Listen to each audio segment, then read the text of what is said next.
The dust is kind of settled after the news that the Giants and Saquon Barkley couldn't come to terms on a long-term deal. So what's next? New York Post Giants beat writer Paul Schwartz has covered this whole situation from the beginning. Paul, thanks for joining us. Man, we've seen leaks, tweets, emotions, emojis. We've seen it all when it comes to Saquon and the Giants. So I got to ask you, which side do you think is taking the biggest gamble or risk by not getting a long-term deal done?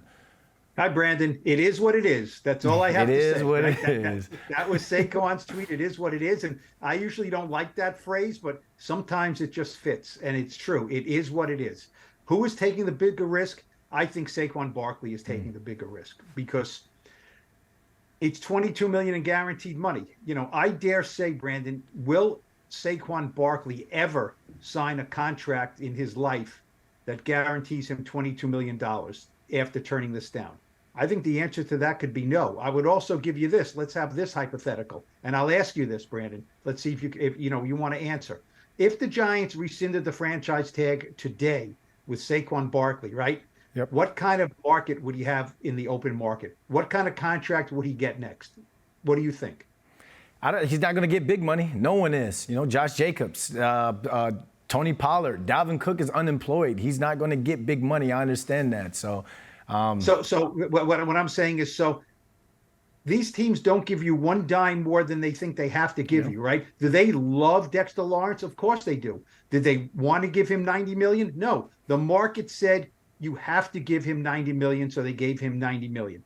The market says for Saquon, you don't have to do a darn thing other than give him the $10 million franchise tag. You don't have to do anything else. So I think Saquon misread this a little bit. I know his ego and his feelings are hurt, and that is human emotion. I get that. That's fine. But, you know, the Saquon Barkley is not going to change the running back pay structure in the NFL by himself right now. You know, and does it need to be changed? Probably. But all these other teams are the same way. And if Saquon was on the open market right now, I don't think any of the 31 teams would give him $22 million in guaranteed money. I just don't think they would. So the Giants said, why should we have to give any more than that? All right, from the business standpoint, it all makes sense. You know, take the former player out of me. I get the business side, and I also get the media side of it. But when you talk about production, this dude he's a walking 1,000 yards. So it's a gamble risk for the Giants organization not to get this deal done. Is this team prepared for if Saquon holds out of training camp or at least some of the season? Well, they're prepared for him to hold out of training camp, right? Because I think the less work and wear and tear and hits a running back takes in the summer is great. Mm-hmm. You know, are they prepared to play week one without him? Lord, no. Not at all. And, you know, the Giants never went into this saying, we don't care if Saquon Barkley is on the team or ready for week one. They gave him the $10 million franchise tag to make sure he did not hit free agency. You know, he was 100% in the plans for 2023, and he still is. And by the way, I don't think Saquon is going to miss games. I mean, that doesn't help anybody. He loses $550 or $560,000 for any game he misses. That makes no sense. You know, so in training camp, can they go with Matt Breida and Gary Brightwell and the rookie Eric Gray and Jay Sean Corbin, and maybe they pick up somebody else because Saquon's not going to be there? Yeah, they can deal with training camp. They can deal with the preseason games without Saquon. I mean, how many touches was Saquon going to get in a preseason game? But, you know, 2 or 3 weeks before the season starts, Saquon needs to be there. And to start practicing again if they want him to hit the ground running and have 20 carries against the Cowboys, which this team needs.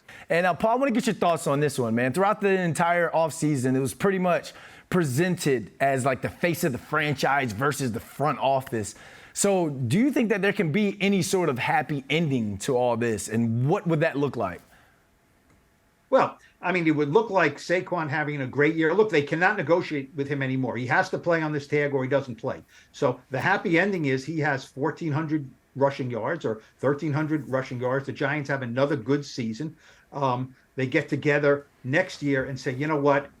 Let's revisit this and give him a 2 or 3 year contract and, you know, give him 24 million in guaranteed money. That is highly unlikely. The Giants can just put the franchise tag on him again next year for about $12 million and they can just do this dance. Is it fair to give a guy a franchise tag 2 years in a row? Well, it's not great, but you know what?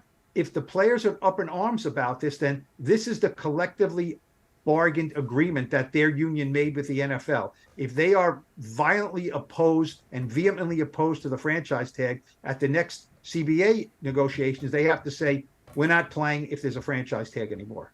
Now it's not bad for running backs. I mean, Daniel Jones would have made $32 million on the franchise tag. He wouldn't have wanted to, but it's not chump change, certainly.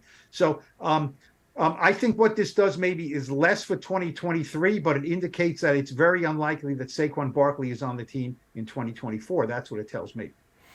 You mentioned that CBA agreement, and you kind of mentioned the running back market. Josh Jacobs, Tony Pollard, they didn't get their long-term deals, and Dalvin Cook is unemployed right now.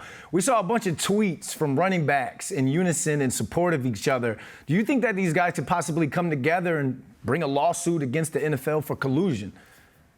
Well, I don't know about a lawsuit, but look, the one tweet I liked the best of all those running backs was Jonathan Taylor, right? Because the other guys, McCaffrey and Henry, they got their money and are upset that, the guys behind them are not getting their money. Jonathan Taylor was a second-round pick. He had more, how much could he have done? How much more could he have done in his 3 years with the Colts? Now, he did get hurt last year, which is what happens with running backs, right? They often get hurt. But Jonathan Taylor, who's 24 years old, is looking at this and saying, wow, that was his tweet. Wow. Because if they can do this to Saquon, they can do this to me. And at a time after 3 years where the Colts maybe should be looking at a long-term extension for Jonathan Taylor, there's no talk about that. So, he's a guy looking ahead and saying, they did it to Saquon, and, I'm probably next at this. This is not a good thing.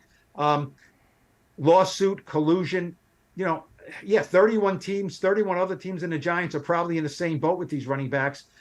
That's the way it is. I don't think there'll be a lawsuit, but there is a lot of uneasiness now. It'll be very interesting to see next week when I go to training camp and talk to these players what they think about this. They all love Saquon, and they're not going to hold out in sympathy for Saquon. But what kind of message does this send in the locker room that, as you said, you can be a great guy in the community, on the field and off the field. You can produce, you can be a team captain, you can be a Walter Payton nominee, and you will get paid only what the team thinks you need to get paid and nothing more. That is what Joe Schoen decided to do here, and that will be interesting to see what other teammates think about that. Yeah, I love the way you just broke all this down, Paul. It's like you got to take your emotions out of it and put some Schwartz in it. You got to think about it from the other side of it when us as fans or players are tweeting and looking at the business side of sports. Paul Schwartz, thanks for joining us. All right, Brandon, thank you.